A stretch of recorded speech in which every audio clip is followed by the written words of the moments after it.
Here to talk more about Governor Gavin Newsom's decision is KUSI contributor and criminal defense attorney Vic Bajaj. Vic, thanks so much for joining us. Oh, it's my pleasure. Thank you. Okay, so we just heard him say he's pushing the envelope legally, but what do you think about that?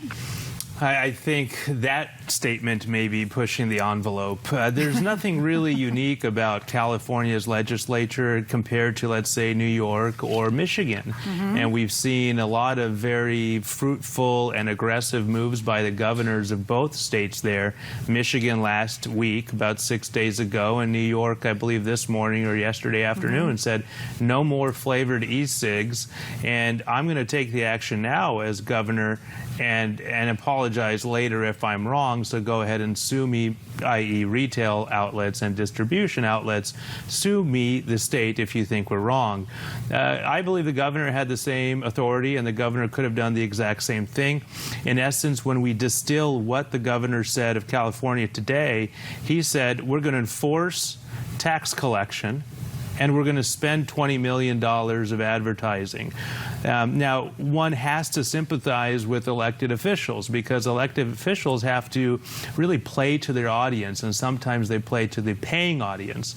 And we know in some states, especially big states, New York and Michigan are also included. That's why that comparison is important here.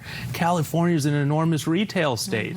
So you can bet your bottom dollar that if the governor said we're yanking it off the shelves right now through all of the appropriate avenues that he has at his disposal, there would be enormous backlash. So one must wonder why, if the goal is to save our youth from becoming addicted to a fatal and deadly substance, why the order was not made to have the Department of Public Health, the Department of Tax and Fee Administration, for instance, alcohol beverage control.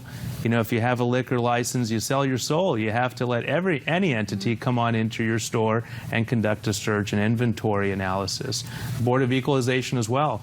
Of course, he's correct. When you distill the words he used, the governor alone does not have the authority to ban. That's correct. In black and white, he's correct. But that can be also said for the governor of New York, governor of Michigan, who ordered state administrative offices to enforce the same action for the same end.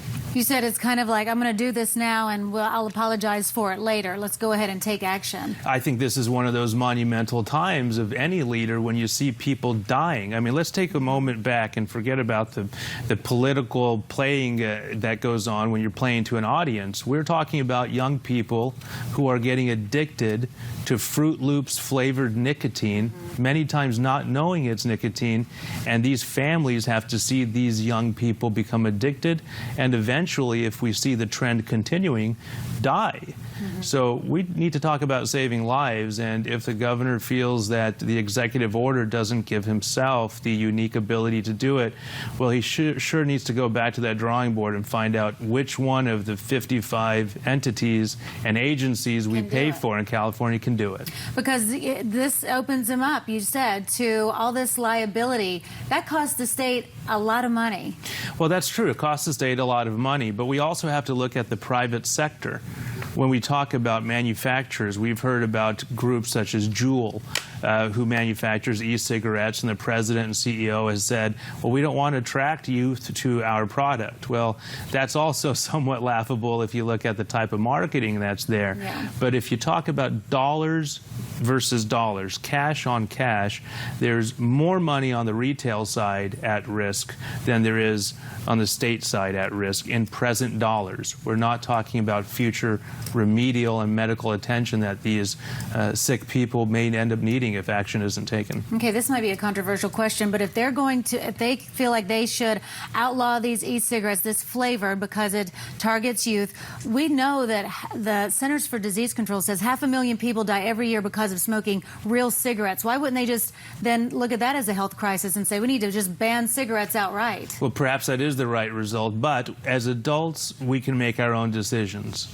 When we're 16 and 17, 18 and 19, we may believe we know everything everything about the world. But we are so susceptible to social media and to marketing.